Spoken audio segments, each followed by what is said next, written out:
If you have a Mustang with a Mach 460 sound system, and you're probably aware that upgrading the 6x8 woofers in your doors and in the rear deck are not a simple bolt-in replacement, okay? You can't just hook that wiring directly up to this speaker. So even if you've already replaced your factory head unit, you still can't do this, okay?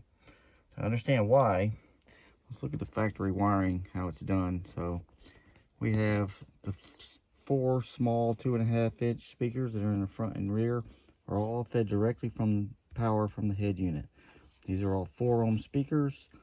Like I said, either fed from your factory head unit, or some of the original head units had an amplifier directly underneath them in the dash.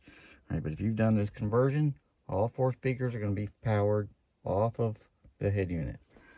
The rear 2 speakers and the front 2 speakers in your doors that are subwoofers are fed by amps mounted on that rear enclosure in your rear deck. Okay, and these speakers are all 8-ohm speakers. As you can see, they are wired in parallel. Okay, so these 2 8-ohm speakers are seen as a 4-ohm load to a mono amplifier. Right? If we put 2 4-ohm speakers here, first of all, it's going to be overpowering the amp.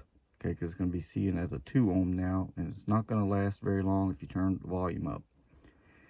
Even if you kept the volume down low, the problem with this is going to be both front speakers are going to be only outputting the left channel. You see the way that harness wires into your head unit. It takes your RCA signals and makes one left signal feeds the left amp and the right channel feeds the right amp. This is part of the problem with the wiring in this system, why your sound never really is going to be right until you replace the speakers. Because you're getting left-hand bass out of the front speakers and right-hand bass out of the rear speakers. And it totally messes up the music. If you don't believe me, put in AC/DC's live wire. One of the best intros of any song ever. The driving bass starts out in both channels.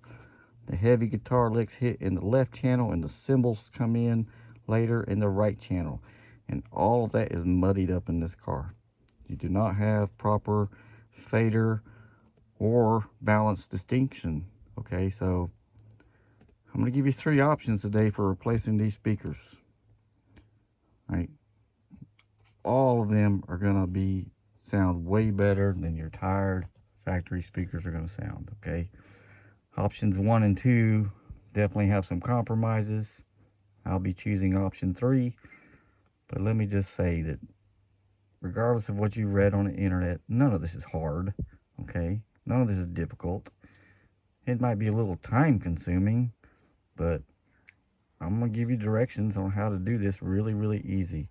All right, so option number 1 is to take any aftermarket speaker, 4-ohm full range speaker, place it in the position where your woofer is right now, remove the wiring that feeds your tweeter, the harness feeding your tweeter, and use that to now feed this speaker. Okay, obviously when you do that, you have no more mid-tweeters in operation anymore, and your speakers are being driven only off the head unit. Okay, which is fine. This corrects the stereo problem in the front. But if you want to put a nice high-end set of speakers, well, you're probably going to need a little more power than this or any other standard aftermarket head unit is going to provide you with. I could put a set of 6x8 $60 Pioneers from Walmart right now, and I'll bet you those will sound better than both of these 2 speakers sound right now. Okay, so it is an upgrade, but that's not an option I want to take. So your second option is to replace 2 front speakers and run 1 speaker wire from this speaker to the back right amp. Okay, we're going to disconnect the factory harness off of that front right speaker. As you can see here, we're going to disconnect this speaker, this harness here, and I'm going to run these 2 wires to this amp and unplug the back 2 subwoofers. Okay, this will give me full range speaker on the left amp in the front full range speaker on the right amp in the front. Both are seeing a 4 ohm load, and both are having the proper left and right signals. Okay, obviously I'm losing my 2 subwoofers if I do this, so it's not a great option either, but it does work. And like I said, it'll probably sound better than what you have right now. The last and the most, to me, the best option is to be replace the amp, replace each speaker. Okay, I can do just the front, I can do just the back individually. I do not have to do all this at one time. I can replace those speakers as in option 1, and when I'm ready, I can go buy my amp, and then I can convert this back to this system. Okay, you can do this in stages, much unlike you would have you believe if you read the internet. So the only hard part about adding an amp is I have to run 2 speaker wires into each door. Okay, because this bridge, I've searched for it. It's not in the back by the amp, and it's not in the front left door. It's somewhere in this harness.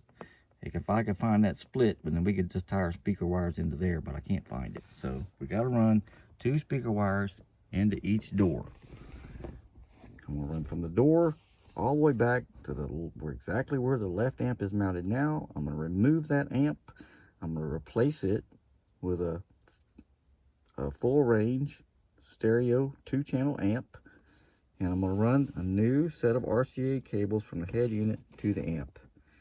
Okay, I'm also going to run a new remote wire, because currently the remote signal and the signal wires are wrapped together in one cable on your factory wiring harness, and it's a teeny tiny little wire they're using this from remote on. So I'm just going to eliminate the whole cable. A new set of RCAs, new remote, new amp, 2 speakers, and 2 speaker wires. Right now, where that amp mounts, you already have a protected 12-volt and ground source. I don't even have to run power to these amps because it's already there. For those of you who say, oh, I can't cut into the factory harness, look, I bought my car brand new in 2003, and when I die and leave this car to my children, neither one of them is going to care that I cut that wiring harness and use that power to feed an aftermarket amp. Okay, nobody's going to give a damn. All right, including me.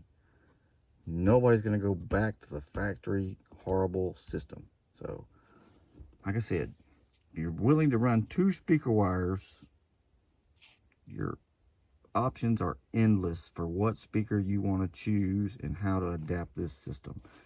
I have my signal coming from my head unit. One of the biggest things I should meant to say is that when you choose your head unit, to provide yourself with the most amount of choices for later, I don't care what brand you get, they're all 50 by 4 wattage to feed these 4 speakers, which is sufficient for these small of a speaker. And all of them are going to have all the audio and subwoofer controls you need. Only thing I would suggest is to choose one that has front, rear, and subwoofer RCA outputs. Okay, this will give you the most flexibility for whatever you want to do later. All right, I'm not going to be adding a subwoofer, but trunk's small enough, and I'm pretty sure when I put 2 new speakers inside that enclosure that the bass will be sufficient for me. All right, but I still probably, I could put full range speakers in the front, and I could put component speakers in the back. Okay, I could basically use these as subwoofers in the back, full range in the front, and put a mono amp here running those subwoofers and a full range amp running the front speakers. Okay, your options are endless.